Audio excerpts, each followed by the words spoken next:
Hi, everyone, and welcome back to Mind of Minister, a podcast recorded here at the Seattle Betsuin Buddhist Temple, where we discuss questions or topics submitted by our listeners. My name is Jason Yokoyama, and I'm here with the star of our show, Reverend Katsu. Hi, everyone. I'm Reverend Katsu. So first, I think I'd like to thank everyone who's listened to our previous episode and commenting on our first episode. We've had a lot of good feedback that we've gotten from people. It's really exciting. And so if there's a question that you want to ask Sensei, please feel free to submit it. You can look, the link should be below, and we'll answer your questions. I try my best. So last time we talked a little bit about where sort of the, I guess, not design's not the right word, but like why we have what Mind of Ministers is modeled after. So Sensei, what are we drinking today? Well, something cold. Something called Wisdom water. Wisdom water. Perfect. And so in our previous episode, we described the Buddha to people and how we kind of, for someone that has never sort of doesn't know about Buddhism, how would you describe a Buddha? And so I thought that we could continue on with that theme today. And so our first question is, how do you answer the question, are you religious? When the word religious is being used through a Christian viewpoint. This person says that they usually just answer that they are more spiritual, but that doesn't feel quite right. Yeah, so are you religious? That type of question, I was grew up in Japan. Then usually we don't talk in our daily conversation, this type of question. So I want to ask you, Jason, do you are asked, or did you have ever asked this type of question? I guess some people, I don't know if they've asked me specifically, like, are you religious? I think if someone did ask me that, I guess I would say yes. But I think most of the time I would elaborate and say, oh, I'm Buddhist. I go to temple on most Sundays. I don't think I've ever said that I am more like spiritual. But I know that for a lot of people, I think they think about, when you think about like religion, you kind of think about like, I guess as this person says, like Christianity, like, you have a God, you have a creator, which we've discussed, Buddha is not a creator. And so I think this is where we need to think about like, what is a religion? Like, what makes a religion? Does it require a God, or does a teacher like the Buddha who like teaches us lessons that we hear the Dharma, the Buddha's teachings, does that, count? So how do you describe the difference between religious person and a spiritual person? Is there any difference? I think there is. I guess, well, I don't exactly, here, we're going to look it up. I don't exactly know what the division of spiritual is, but I know it's a lot of people say like, I'm more spiritual. And I guess if I look sort of on Merriam-Webster's dictionary's website, there's many definitions. Some are saying like, related to the spirit, concerned with religious values, things of a spiritual, ecclesiastical, or religious nature. And I think maybe a lot of people, I guess you mentioned that you don't really talk about this in Japan. I feel like saying that you're spiritual or you're religious is much more of an American thing, where, there's religion is very prominent. I guess it's interesting that like in Japan, I guess you would just say you're Buddhist or Shinto or? Yeah, but we don't talk about, in Japan, we don't talk about religion so much during our daily conversation. Then if the religious person means, the person who goes to the temple every Sunday, then, for example, go to study class, religious study class, if it is so, maybe I am the religious person. Or, if people can answer, those who come to the Sunday service, maybe they can say they're religious. Then, but sometimes religion, you are a religious person or religion has to be, if I have to believe something in, like I believe in God or I believe in something else, some deity. So then probably I have a question, what does that mean to me? So because Buddhism is not a teaching or religion. You are teaching to believe in something. More like we try to awaken to the truth, realize to the truth. So that's why in our Buddhist conversation, normally we don't say, "Do you believe in Buddhism?" We don't say that. More like, "Do you appreciate the Buddhism?" or "Do you follow the Buddhist teaching?" Or more like, "This is a path, so way of living." So rather than something I have to believe. So if it is religion's definition is, if I have to believe something in, probably I would say no. So it is depends on the person, what kind of definition the person has, who is asking me that type of question. The spiritual also the same probably. If it is in Jodo Shinshu, our Buddhist tradition, we follow that, we listen to the teaching, we study the teaching, then reflect upon ourselves, we think about ourselves. If it is a spiritual things, like a meditation, self-reflection, if it is spiritual action, maybe I would say, yes, I am the spiritual.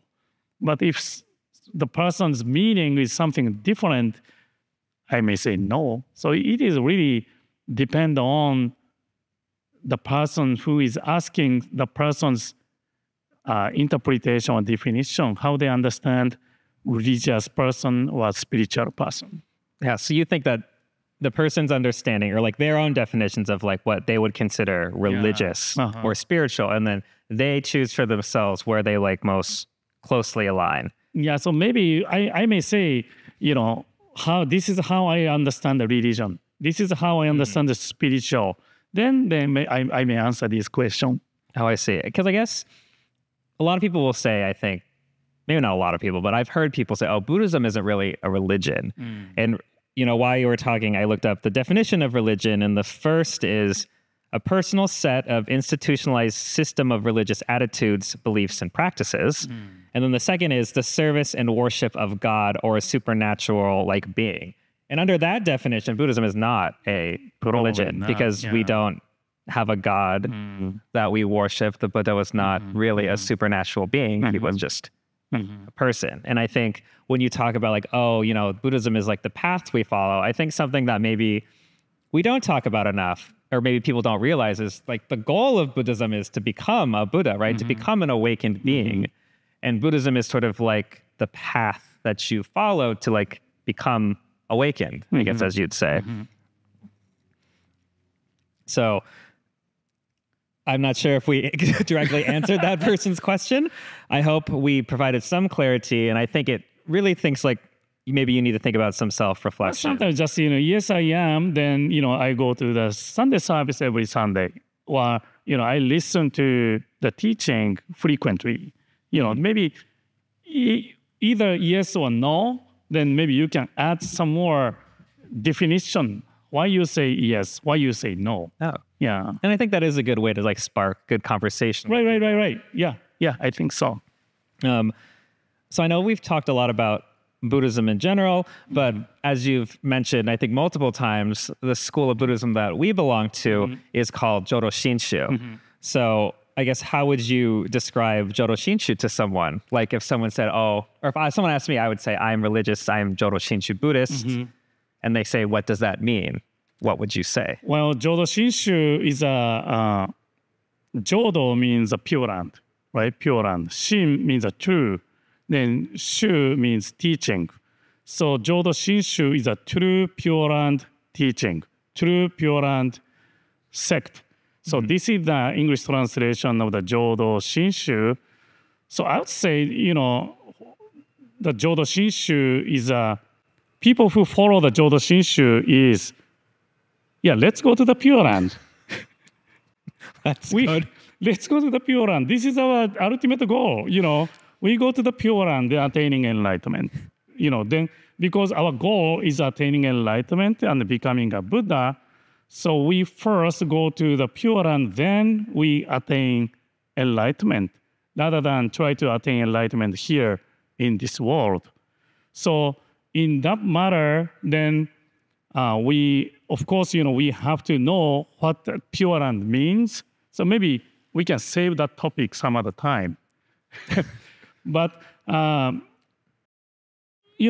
for that matter, I would say the Jodo Shinshu, our teaching is the teaching of, okay, you're welcome, all welcome. Everything is all taken care of. So that is a teaching I received, appreciation I have. So for example, 7 years ago, I came to Seattle Betsuin from California, Lodi. So moving to reassigning to new temple is big challenge, big turning point in my life, right? So then, of course, before I come to Seattle Betsuin, I have to talk to the temple president. So then temple president may be telling me, you please prepare so and so and so, so and so and so. The moving to the new location is stressful, for nervous. But probably, if I remember correctly, Seattle Betsuin's president say, oh, don't worry, just come. Everything is taken care of. Then, I get relief. So that feeling I'm always receiving from the Pure Land teaching. So another example is when, get a car accident. When I get a car accident, we become a panic. I don't know what to do. So then I have to call the insurance company, then explain what happened. Then probably insurance company's person, maybe at the end, it say, oh, don't worry, everything, I can take care of everything for you. So then I just rely on the insurance company that I don't have to worry too much about those car accident. So the matter of the attaining enlightenment, in Jodo Shinshu, you were following the Amida Buddha's teaching. Amida Buddha is saying, don't worry, just come to the Pure Land. Everything is taken care of. Just come. Then everything taken care of for you to be attain enlightenment, for you to become a Buddha. So that's why just come as you were. Don't worry. That teaching, we are listening. That's the Jodo Shinshu. One of the definitions of the Jodo Shinshu. So Jodo Shinshu is insurance that you will become enlightened being. I love it. Insurance. I mean, we're definitely going to have to talk about what the Pure Land is. That episode is scheduled for a few episodes from now. So this is your sneak preview. Please keep listening so that you can learn more about what the Pure Land is. Well, I want to ask you, what do you say if someone asks you about the Jodo? What is the Jodo Shinshu? I feel like I end up giving like a very long definition. There's the historical Buddha, Shakyamuni Buddha. Oh, okay. But the Buddha that we sort of, listen to is Amida Buddha, which is the Buddha that's, if you come to the temple, is enshrined in the, I don't know what it's, I was going to say in Japanese, but I should say in English, in our main altar. That's the word I was looking for, up sort of on our shrine area. And so then I talk about it's a phrase that we say, our mantra almost too, that's commonly associated with Jodo Shinshu is Namo Amida Butsu, which is a Japanese pronunciation of a Sanskrit Pali phrase, which roughly translates to I take refuge in Amida Buddha. Basically saying, we are living, and we are thankful to Amida Buddha. I think when I was a kid in sort of the Sunday school here at the temple, Dharma school, they kind of we were taught saying Namo Amida Butsu is like saying thank you. You're showing gratitude.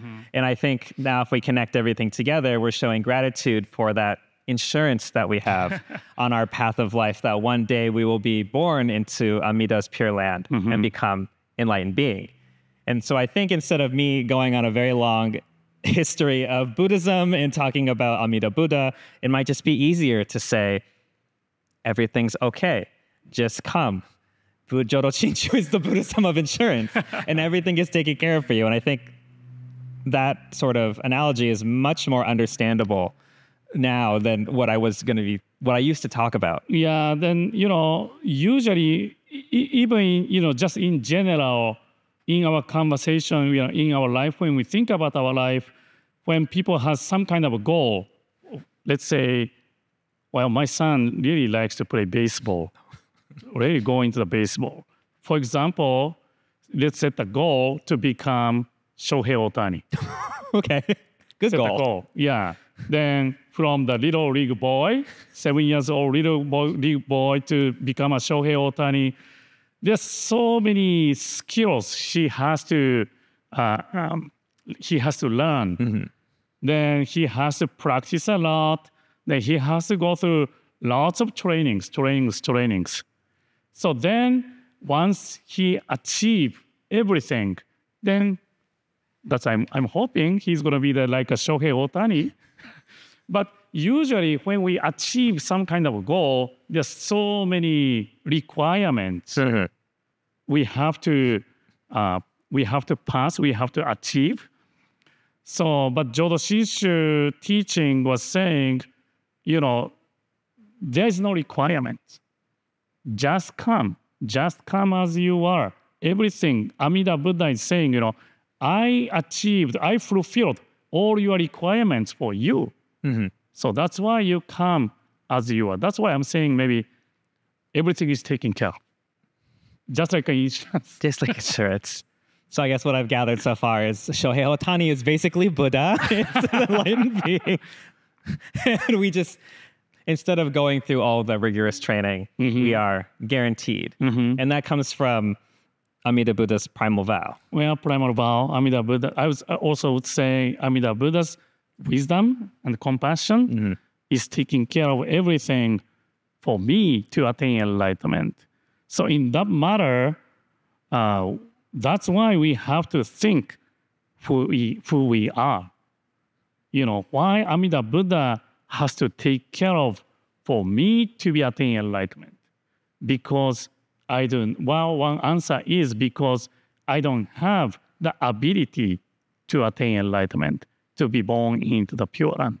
So someone needs to take care of for me. That is the Amida Buddha. Mm-hmm. See? Well, I think that's all the time we have for today. Thank you, Sensei, for answering everyone's questions. I hope people got meaning out of this, and I hope the people who asked our questions have come away from this with their questions answered. Thank you to our producer, Alex, for running the camera, and hopefully the sound this time. Little disclaimer, this is the second time that we've recorded this episode because the first time we had a little bit of technical difficulties. Maybe first one was better. Okay. They're each unique. They're all good. And then thank you to all of our listeners. And for those of you that are submitting questions, we love getting your feedback. We love hearing from you. Please continue to do so. And please stay tuned for our next episode of Mind of Minister. And check out the Seattle Betsuin online for more content. Once again, I'm Jason. I'm Reverend Katsu. And thanks for tuning in. Thank you.